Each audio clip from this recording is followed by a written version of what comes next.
Hi, Paul Fracas, Good News Broadcast, speaking to Dr. James Rippe. Hi, Doctor, how are you? I'm fine, Paul. How are you? All right, good. Out of college here. Harvard Medical School, Massachusetts General. But then you went to work. No. Yeah, right. Yeah. Those were so easy. At the Rippe Lifestyle Institute. You knew that you couldn't do that college lifestyle for too long, yeah, right? No, I had to eventually get a job. That's there right. There you go. All right, you have to pay for all that college. Yeah, that's right. And we're going to be talking about lifestyle, and we're going to be talking about better ways to take care of yourself overall. And we'll tell us some good things that we should know. Well, Paul, the reason that we're talking about this, I'm not only a physician, but I also am the father of 4 young daughters, so I have several reasons to work. And they just started up school again for this year last week. And so I am concerned about an issue where I think we can clear up some misperceptions. Both as a physician and as a father, I'm concerned about this. And that is that we all worry about things that happen with our children, and we need to focus on the things that matter and not focus on the things that don't matter. And so what we did was we did a national survey of moms, and we asked them what was on their mind. And from a nutritional standpoint, it's interesting that a lot of moms are very specifically focused on individual ingredients. For example, half of moms are concerned about sugar. About half of moms are concerned about high fructose corn syrup, but only a quarter of moms are concerned about what I think is the important issue, which is the total number of calories in the diet. So you might say, well, why are people so concerned about high fructose corn syrup? And I think it's because there is a misperception that has been propagated in a lot of places, particularly on the internet, that high fructose corn syrup is associated with obesity, and that's just not. It's not true. There's no unique link between high fructose corn syrup and obesity, and that's what the American Medical Association has concluded, and I'm a researcher in this area, and I agree with them. So when we focus on those issues where we're just worried about misperceptions, it prevents us from focusing on the key issues, such as total calories, total nutritional value of the diet, and level of physical activity. And that's what's on my mind right now. Well, what is high fructose sugar? It's a product. It's a natural product. It's made from corn. From a nutritional standpoint, it is essentially identical to table sugar. It's a sweetener. And it has the same number of calories as table sugar. It's 4 calories per gram. It has the same level of sweetness.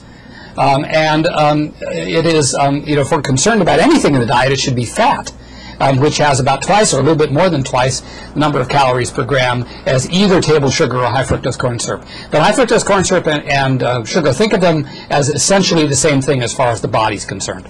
So how do they do that? I mean, I just had beautiful corn last night on the grill, right? Yeah. So how do they take a piece of corn and what makes how do you get pure from it? Yeah. Well, there are some enzymes that convert some of the starch into a sweeter form of sugar, but it was developed to be the same sweetness as table sugar, and is the same sweetness as table sugar. So when you think of it, this product, which is contained in a lot of foods, think of it as an alternative, basically, to table sugar. Okay. Now, you have a website also, sweetsurprise.com. Yeah, and the reason, Paul, that we have to have that website is what we're trying to do is encourage people to focus on the issues that really matter. And I put together a list of tips that are found on the sweetsurprise.com website, which talk about those things where we as parents can really have an important impact. Things like having breakfast with our kids, making sure that there are good-for-you foods in the refrigerator, serving as a role model, increasing the level of physical activity.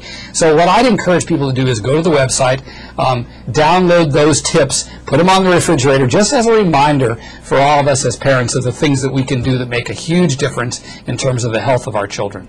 It says no additives, things like that. So it's a natural product? Yeah, it is a natural product. The Food and Drug Administration has determined that high fructose corn syrup is a natural product, and I agree with that. Okay. Very good. Now, on here, I guess we have sweeteners at a glance, so on and so forth.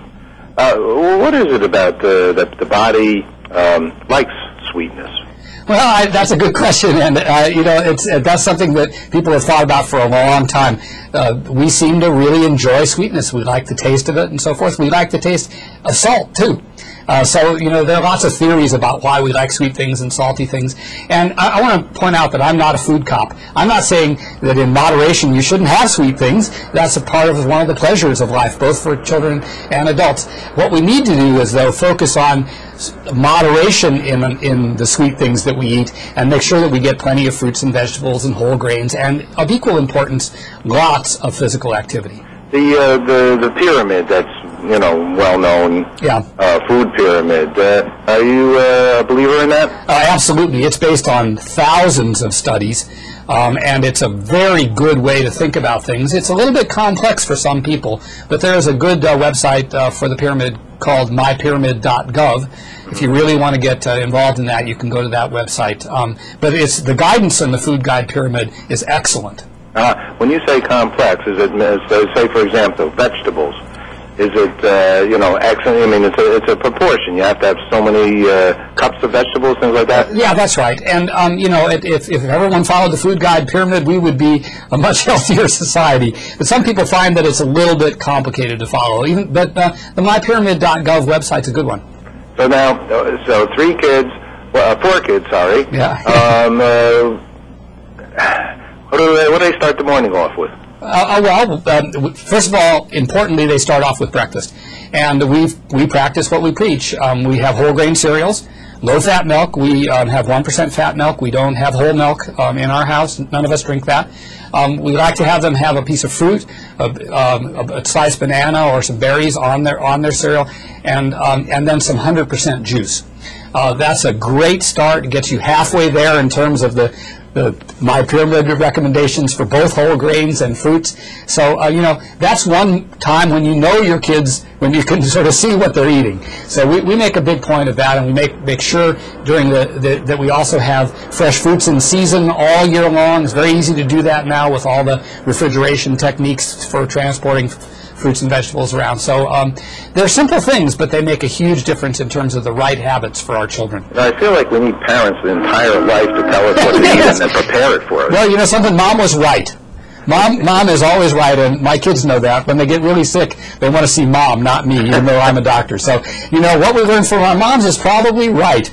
Balance, variety, and moderation, and we just got to get back to that kind of thing, and be physically active. And they took the time to be responsible, and that's why, in essence, you end up with some fruit on the table, and you do things, and I guess as you get older and you don't have that mom there next to you, you need to be the same vigilant, kind of responsible person for your own sake, right? Well, yes, absolutely. And so if people want to go to sweetsurprise.com and view me as their mom, I'll be happy, because I can serve in that capacity and get people going on the simple basic things that all of us probably learned from Mom, but we might have forgotten. There you go, Doctor. Now I see why you're on all these TV shows as well. All right. Thank you very much for sharing the good news. Okay, Paul. Nice talking to you. Nice speaking with you. Bye-bye. Bye.